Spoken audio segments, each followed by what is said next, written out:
घर तक नल के जरिए जल पहुंचाने की परियोजना का सीएम ने किया शुभारंभ। झांसी से योजना का आगाज।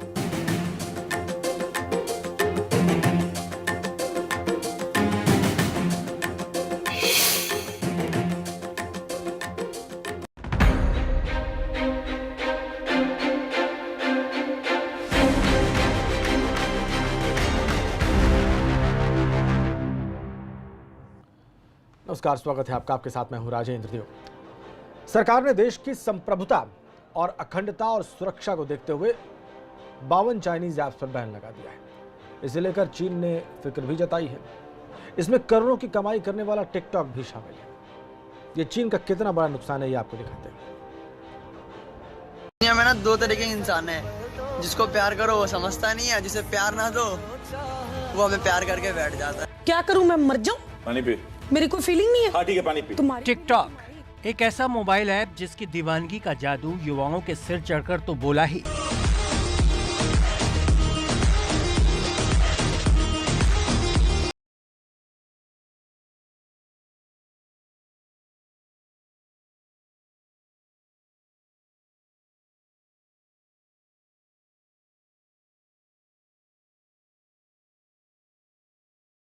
से अछूती नहीं रही। यहाँ तक कि यूपी में तो एक मंत्री जी को भी ये अपनी गिरफ्त में ले गया था। लेकिन गलवान घाटी में चीन की गुस्ताखी ने टिकटॉक समेत 59 चाइनीज ऐप के बुरे दिन ला दिए। सरकार ने ऐप्स पर प्रतिबंध लगाया तो बैठे बिठाए चीन के करोड़ों रुपए के धंधे की कमर टूट गई। इसमें सबसे बड़ा प्लेयर टिकटॉक था और टिकटॉक के नुकसान का अंदाजा इसी से लगाइए कि टॉप रैंकिंग से फिसलकर वो 200 की रैंकिंग में पहुंच गया है। टिकटॉक की कामयाबी को समझना मुश्किल नहीं है। दुनिया के साथ भारत के यूजर का अगर योगदान इसमें जोड़ दें तो ये तस्वीर शीशे की तरह साफ हो जाती है।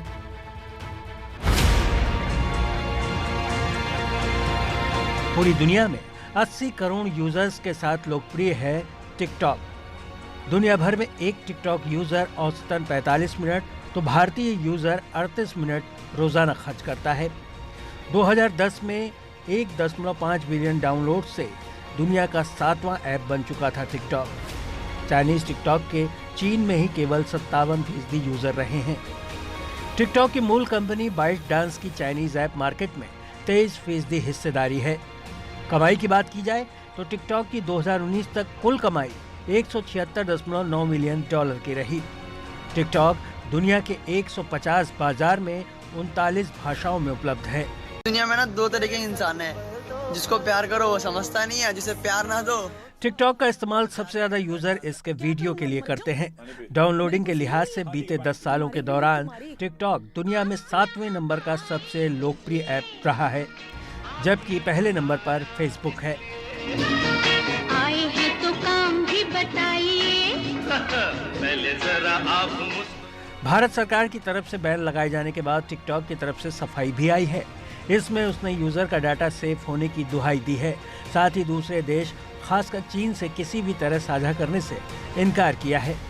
हालांकि टिकटॉक की सफाई से एक्सपर्ट सहमत नहीं हैं। उनका मानना है कि टिकटॉक का बयान सच्चाई के करीब नहीं है, क्योंकि टिकटॉक के सर्वर चाइना में हैं।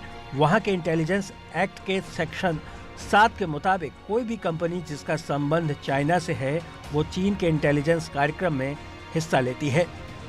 उसे अपना डेटा सरकार को देना होता है। एक बात और इस कानून के तहत लिखी गई है, वो ये कि चीन की किसी भी इंटेलिजेंस कार्यक्रम की जानकारी अगर वो कंपनी किसी और को देती है तो उसे इस एक्ट में सजा मिल सकती है। देखिए, टिकटॉक का ये दावा करना कि इंडिया में जनरेटेड कोई भी कंटेंट को वो चाइनीज़ गवर्नमेंट के साथ शेयर नहीं करते, इस बात में पूरी सच्चाई नहीं है, जिसके कारण है दो। एक, टिकटॉक का जो पेरेंट कंपनी है वो चाइना में है, बीजिंग में रजिस्टर्ड है। एक चाइनीज़ कंपनी है जिसका मैंडेट है कि अगर कोई भी कंपनी चाइना में ओन्ड है या चाइना में हेडक्वार्टर्ड है तो उनको चाइनीज़ गवर्नमेंट के साथ डेटा शेयर करना एक चाइनीज़ लॉ है, जिसका मतलब ये है कि पीएलए अगर कभी भी चाहे तो कोई भी इंफॉर्मेशन उनके साथ ले सकती है। दूसरा, अगर आज टिकटॉक के प्लेटफॉर्म पे जिनजियांग एजुकेशन कैंप्स के बारे में कोई भी वीडियो इंडिया में डाली जाती है तो क्या चाइना उसको नहीं हटाएगा? क्या टिकटॉक उसको बैन नहीं करेगा? और अगर करेगा तो इस बात से ये प्रूव होता है कि कंटेंट सेंसरशिप के पर्सपेक्टिव से जो भी कंटेंट इंडिया के प्लेटफॉर्म पे डाला जा रहा है वो चाइना मॉनिटर करता है, जिसके लिए टिकटॉक पूरी तरह जिम्मेदार है। चाइनीज ऐप को बैन करने पर सरकार ने सुरक्षा और संप्रभुता के जो तर्क दिए हैं उससे साइबर एक्सपर्ट भी कहीं न कहीं सहमत नजर आते हैं। उनका मानना है कि फैसला सही लिया गया है, ये पहले ले लिया जाता तो बेहतर होता। ये ब्लॉकिंग या बैनिंग इसलिए हुआ है क्योंकि ये ऐप्स कहीं ना कहीं भारत की प्रभुता, अखंडता या सुरक्षा को नकारात्मक रूप से प्रभावित करते हैं। देखिए, करोड़ों भारतवासी हैं जो इस तरह के ऐप्स का इस्तेमाल करते हैं और बिना सोचे समझे इन ऐप्स को परमिशंस देते हैं। ये ऐप्स अन्य इंटरनेशनल ऐप्स की तुलना में आपसे ज़्यादा परमिशंस मांगती हैं, आपका ज़्यादा डेटा एकत्रित करती हैं और ये डेटा आपके डिवाइसेस से चीन भेज देती हैं। तो फिलहाल केंद्रीय सरकार का जो निर्णय है सही दिशा में सही कदम है। हाँ, कदम पहले आता तो ज़्यादा अच्छा था, लेकिन जहाँ से जागे वहीं से सवेरा समझें। दुनिया में ना दो तरह के इंसान है, जिसको प्यार करो वो समझता नहीं है, जिसे प्यार ना दो। वहीं यूजर्स भी सरकार के इस फैसले के साथ खड़े हैं।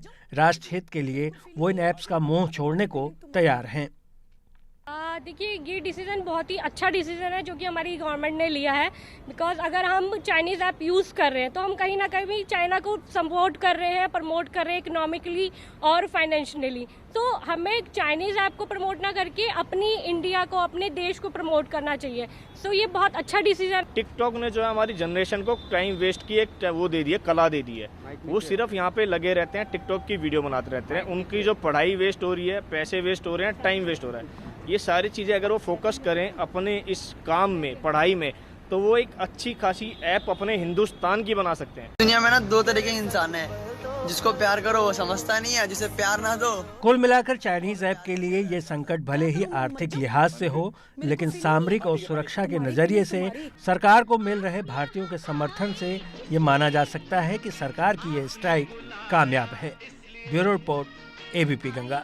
तो काम भी बताइए। पहले जरा आप प्रधानमंत्री मोदी देश के सामने आज 7वीं बार संबोधन देने आए। इस मौके पर उन्होंने एक राष्ट्र एक राशन कार्ड जैसा बड़ा ऐलान भी किया। इसके साथ ही प्रधानमंत्री मोदी ने कोरोना को गंभीरता से लेने की अपील एक बार फिर से की है।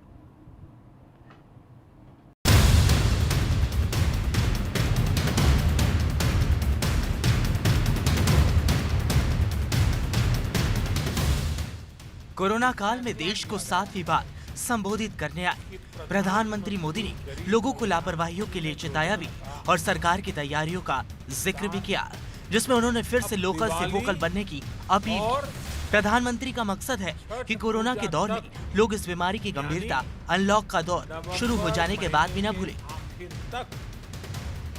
प्रधानमंत्री मोदी ने इस मौके पर वन नेशन वन कार्ड यानी एक देश एक राशन कार्ड योजना की चर्चा की। इसके साथ ही प्रधानमंत्री गरीब कल्याण अन्न योजना की मियाद 3 महीने से बढ़ाकर नवंबर तक करने का ऐलान किया। ये फैसला लिया गया है कि प्रधानमंत्री गरीब कल्याण अन्न योजना का विस्तार अब दिवाली और छठ पूजा तक यानी नवंबर महीने के आखिर तक कर दिया जाएगा। प्रधानमंत्री मोदी की इस योजना का फायदा देश के 80 करोड़ लोगों तक पहुंच रहा था। इसके तहत अब 1 किलो चना देने को भी कहा गया है। जबकि यूपी की बात करें तो और अन्य फैसलों उत्तर प्रदेश में करीब 80,150 सरकारी राशन की दुकानें हैं। प्रदेश में करीब 3 करोड़ 56 लाख कार्ड जबकि 14 करोड़ 60 लाख लाभार्थी हैं। सामान्य परिस्थितियों में प्रदेश में 7.5 लाख मीट्रिक टन राशन बांटा जाता है। लॉकडाउन के दौरान राशन वितरण की एक और साइकिल शुरू की गई है। प्रधानमंत्री मोदी ने अपने संबोधन में साफ किया है कि भले ही अनलॉक चल रहा है, लेकिन कोरोना से बचने के लिए जिन एहतियात को अपनाया जाना है उसे भूले नहीं। गमछा, मास्क और कपड़ों का इस्तेमाल मुंह ढकने के लिए करते रहें। साथ ही जो लोग इसे लेकर लापरवाही बरत रहे हैं उन्हें रोका और टोका जाए। हम ये भी देख रहे हैं कि जब से देश में अनलॉक 1 हुआ है, व्यक्तिगत और सामाजिक व्यवहार में लापरवाही जरा बढ़ती ही चली जा रही है। पहले हम मास्क को लेकर, 2 गज की दूरी को लेकर 20 सेकंड तक दिन में कई बार हाथ धोने को लेकर बहुत सतर्क थे। लेकिन आज जब हमें ज्यादा सतर्कता की जरूरत है, तो लापरवाही बढ़ना बहुत ही चिंता का कारण है। साफ है, प्रधानमंत्री मोदी समझ रहे हैं जिस तरह देश में तेजी से कोरोना के मामले बढ़ रहे हैं, वो इशारा कर रहे हैं लापरवाहियों का। यही वजह है कि पीएम ने चेताया है। मास्क को लेकर भी गंभीरता नहीं दिखा रहे लोग। बात यूपी की करें तो यूपी में 80,000 से ज्यादा लोगों के चालान बिना मास्क लगाने के मामले में किए जा चुके हैं। Bureau report, MP Ganga. और प्रधानमंत्री के संबोधन के फौरन बाद राहुल गांधी ने एक शेर के जरिए उन पर निशाना साधा। दिलचस्प बात यह है कि शेर का भी सियासत में अपना इतिहास है और अक्सर विपक्ष इसका इस्तेमाल करता रहा है। तू इधर उधर की न बात कर, ये बता कि काफिला क्यों लुटा। मुझे रहजनों से गिला नहीं, तेरी रहबरी का सवाल है। जनाब शाहब जाफरी के इस शेर का हवाला देकर राहुल गांधी ने प्रधानमंत्री नरेंद्र मोदी को एक बार फिर घेरा है, उन पर सवाल उठाए हैं। देश को संबोधित करने आए प्रधानमंत्री मोदी ने कोरोना को लेकर तमाम एहतियात बरतने की सलाह लोगों को दी है। हालांकि विपक्ष समेत देश अंदाजा लगा रहा था कि पीएम मोदी चीन से चल रहे टकराव को लेकर एक बार फिर सरकार का रुख साफ कर सकते हैं। लेकिन पीएम मोदी अनलॉक के दूसरे चरण पर कोरोना और सरकार की योजनाओं से जुड़ी अपनी बात रखने आए। ऐसे में राहुल गांधी ने इस शेर का हवाला देते हुए उन्हें निशाने पर ले लिया।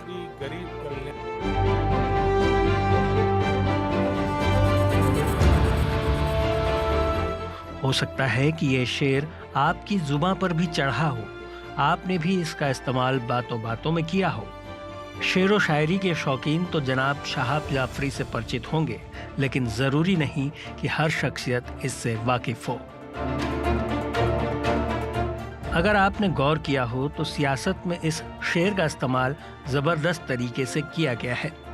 इसकी शुरुआत आज से नहीं बल्कि पंडित नेहरू के जमाने से ही हो गई। कहा जाता है कि संसदीय इतिहास में इस शेर का इस्तेमाल कभी मौलाना अबुल कलाम आजाद ने पंडित जवाहरलाल नेहरू के लिए किया था। हालांकि तब शाहब जाफरी ने इस रचना की शुरुआत की थी। इसके बाद इस शेर का इस्तेमाल जिस नामी शख्सियत ने किया वो सुषमा स्वराज थी। 2013 में विपक्ष में रहते हुए पीएम मनमोहन सिंह को इस शेर के जरिए कोयला घोटाले में अपनी स्थिति साफ करने को कहा था। तू इधर उधर की ना बात कर, ये बता कि काफिला क्यों लूटा। तू इधर उधर की ना बात कर, ये बता कि काफिला क्यों लूटा। हमें रहजनों से गिरा नहीं, तेरी रहबरी का ख्याल है, तेरी रहबरी। अब एक बार फिर विपक्ष में रहते हुए राहुल गांधी ने इसे लेकर सरकार पर निशाना साधा है। तो ये भी एक अजीब इत्तेफाक कहिए या शेर का इतिहास, इस जुमले को विपक्ष ही अपना हथियार बनाता रहा है। Bureau report, ABP Ganga.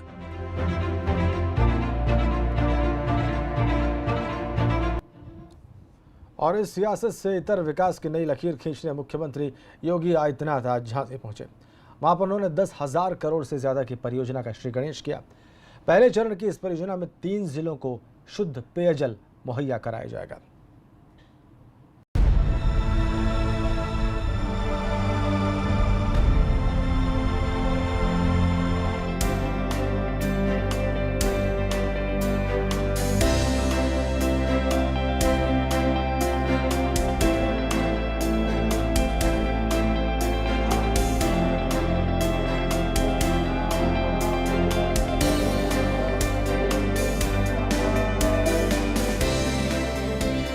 Bundelkhand की तकदीर बदलने का बीड़ा मुख्यमंत्री योगी आदित्यनाथ ने उठा लिया है, खासकर इलाके के जिलों की प्यास बुझाने का।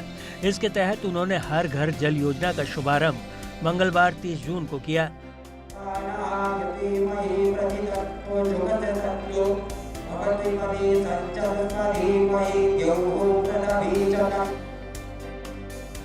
10,000 करोड़ की इस योजना के जरिए बुंदेलखंड के जिलों में नल और अंडरग्राउंड पाइपलाइन के जरिए लोगों तक पीने का शुद्ध पानी पहुंचाया जाएगा।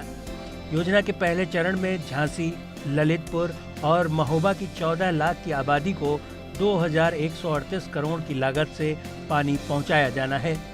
इस मौके पर मुख्यमंत्री योगी आदित्यनाथ ने बताया कि पीएम की कोशिशों से जिस योजना को लाया गया है उसमें 10 सालों तक मेंटेनेंस की जरूरत नहीं पड़ेगी।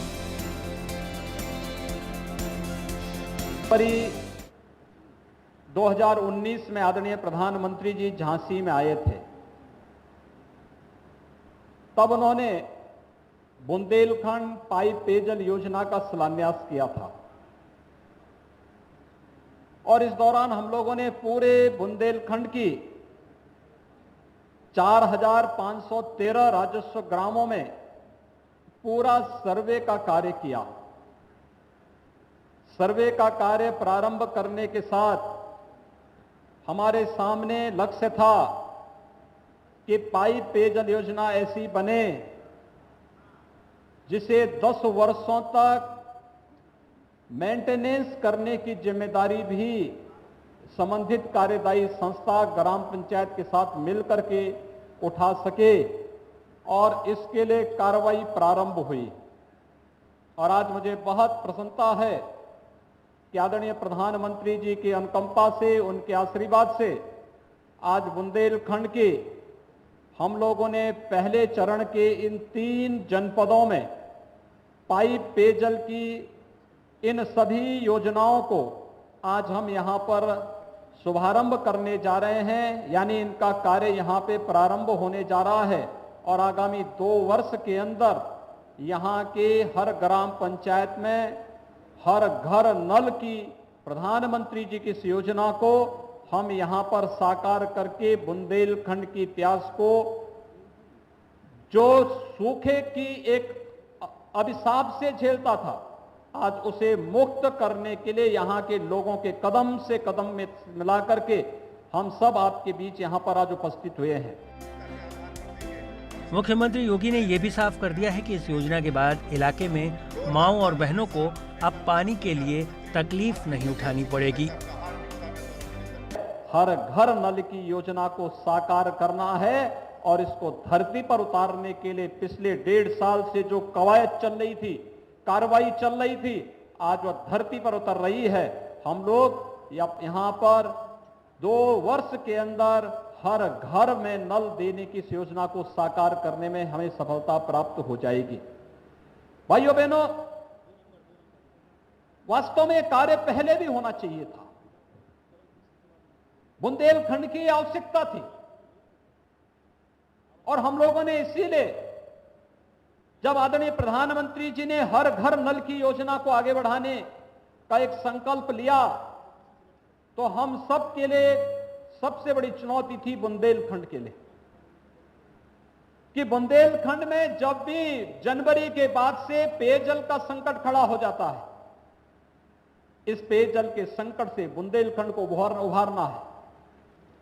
अब यहां पर यहां की माताओं और बहनों को पेयजल के लिए दूर दूर तक नहीं जाना पड़ेगा, बल्कि यहीं पर घर में ही शुद्ध पेयजल उपलब्ध हो। जहां सरकार इसमें आपके साथ मिलकर के कार्य करना चाहती है, वहीं मैं भी आप सबसे कहूंगा कि जल की कीमत को हम सबको पहचानना ही पड़ेगा और एक एक बूंद जल के संरक्षण के लिए हम सबको कार्य करने के लिए आगे आना ही पड़ेगा। और इस दृष्टि से यह एक संकल्प बुंदेलखंड के प्रत्येक नागरिक को भी लेना पड़ेगा। इसके साथ ही उन्होंने बुंदेलखंड के विकास के लिए बनाए जा रहे बुंदेलखंड एक्सप्रेसवे का भी हवाला दिया और कहा कि एक्सप्रेसवे इलाके में विकास की नई इबारत लिखेगा। बुंदेलखंड की अगर बात की जाए तो ये 2 राज्यों में बटा हुआ है, जिसमें उत्तर प्रदेश में महोबा, झांसी बांदा, ललितपुर, जालौन, हमीरपुर और चित्रकूट जैसे जिले आते हैं, जहां सूखे और पानी के अकाल से जिलों में पलायन के हालात रहे हैं।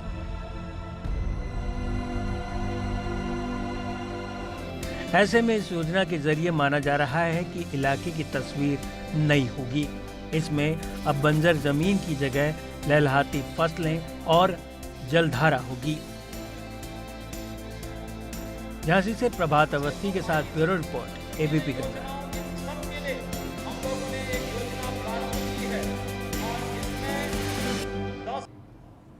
इस रिपोर्ट के साथ ही वक्त एक छोटे से ब्रेक का।